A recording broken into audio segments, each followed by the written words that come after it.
전날 이제 회사 회식이 있으셨거든요. 그래서 이제 새벽 한 1~2시까지 이제 술을 마셨습니다. 뭐 한 5~6시간 정도 푹 주무시고 아침에 출근을 하기 위해서 운전을 한 거죠. 아침에 일어났을 때도 뭐 숙취가 느껴진다든지 그런 술기운이 느껴진다든지 이런 게 전혀 없고 본인도 당연히 내가 술이 탔겠다 이렇게 생각을 하고 운전을 했는데, 그런데 이제 적발 당시 이분의 혈중 알코올 농도는 0.04%로 면허 정지 기준인 0.03%를 초과하는 상태였던 거예요. 이런 케이스에서 가장 중요한 건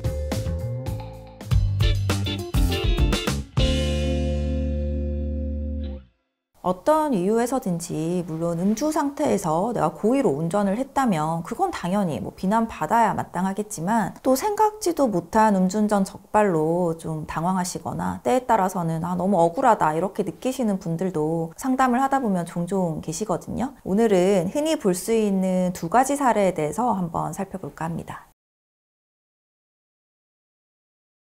생각보다 굉장히 자주 접하게 되는 케이스이기도 하고, 당사자 입장에서는 좀 억울하다 이렇게 생각할 수 있는 케이스인 것 같기도 해요. 일단 제가 경험한 사건들 얘기해 드리자면, 이 사건 의뢰인분은 전날 이제 회사 회식이 있으셨거든요. 그래서 이제 새벽 한 1~2시까지 이제 술을 마셨습니다. 그리고 집에 잘 들어가셔서 다음날 이제 또 출근을 해야 하니까 집에서 씻고 뭐 한 5~6시간 정도 푹 주무시고 아침에 출근을 하기 위해서 운전을 한 거죠. 원래도 이분은 숙취가 없는 사람이래요, 본인이. 그리고 또 술을 또 상당히 잘 드시는 분이기도 했고, 아침에 일어났을 때도 뭐 조금이라도 뭐 숙취가 느껴진다든지 그런 술기운이 느껴진다든지 이런 게 전혀 없고 컨디션에 이상이 없었기 때문에 본인도 당연히 내가 술이 탔겠다 이렇게 생각을 하고 운전을 했는데, 그런데 이제 적발 당시 이분의 혈중 알코올 농도는 0.04%로 면허 정지 기준인 0.03%를 초과하는 상태였던 거예요. 이런 케이스에서 가장 중요한 건 내가 음주운전에 고의가 없었다는 점을 입증을 하는 건데요. 우선 그 전날 회식이 끝나고 바로 일단 집으로 가서 숙면을 취했고, 그리고 평소에도 숙취가 거의 없다 이런 점들을 좀 적극적으로 어필을 했고요. 그리고 또 동료들의 탄원서 이런 것들을 통해서 이분이 회식 당일날 뭐 절대로 평소의 주량을 초과해서 마시지도 않았다 이런 점들도 좀 주장을 했습니다.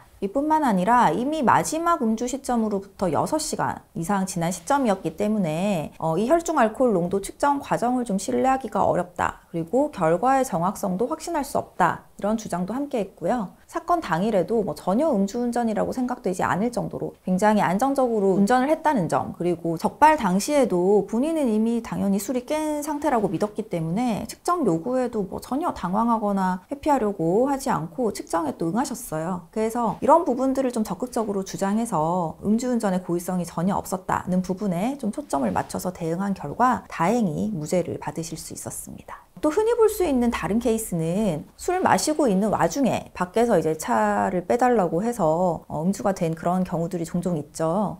특히 이제 지난 연말에 이런 케이스랑 관련해서 문의들이 많았는데요. 지금 소개해드리는 사건 의뢰인분 역시 지난 연말에 지인들이랑 송년회를 하던 중에 차를 빼달라고 하니까 그냥 별 생각도 없이 나가서 차를 빼신 거예요. 그런데 이제 아무리 가까운 거리여도 분명히 음주운전인 건 또 맞잖아요. 그러다 보니 이분도 다른 목격자의 신고로 단속에 걸리셨고, 당시 혈중 알코올 농도는 면허 정지 수준인 약 0.06% 정도였습니다. 물론 뭐 이동거리가 1~20m도 안 되기 때문에 이 당사자 입장에서는 상당히 억울할 수도 있지만, 이분처럼 혈중 알코올 농도가 0.03% 이상이면 면허 정지 처분을 받게 되고 500만 원 이하의 벌금, 뭐 1년 이하의 징역도 선고될 수는 있는 사안이었죠. 무엇보다 이 해당 의뢰인분이 택시 기사를 하고 계셨거든요. 그러다 보니 당연히 면허 정지만 받아도 치명적일 수밖에 없는 그런 상황이었던 거예요. 그래서 이 케이스에서는 당시에 외부에서 좀 다급하게 차량을 이동해서 차를 좀 빼달라고 요청을 받은 상태였고, 또 그 자리에 동석하고 있는 지인들이나 주변에 다른 부탁할 사람도 없었다는 점, 그리고 음주운전에 고의로 운전을 한 게 아니라는 점, 또 이제 음주 상태로 운행한 거리가 상당히 짧았다는 점, 또 다른 동종의 어떤 음주 사건이 전혀 없었다, 초범이었다는 점, 그리고 무엇보다 아까 말씀드린 것처럼 택시 기사를 하고 계시는 분이다 보니 이 면허가 생계와 직접적으로 관련이 있었다는 점 등을 좀 적극적으로 주장해서 다행히 기소유예로 마무리를 지을 수 있었습니다. 예, 오늘은 음주운전이긴 하지만 다소 내가 억울하다라고 생각이 될 수 있는 좀 그런 흔한 케이스에 대해서 알아봤는데요. 오늘 영상 보시고 또 궁금한 점 있으신 분들은 상담 요청해 주시면 친절히 답변해 드리도록 하겠습니다.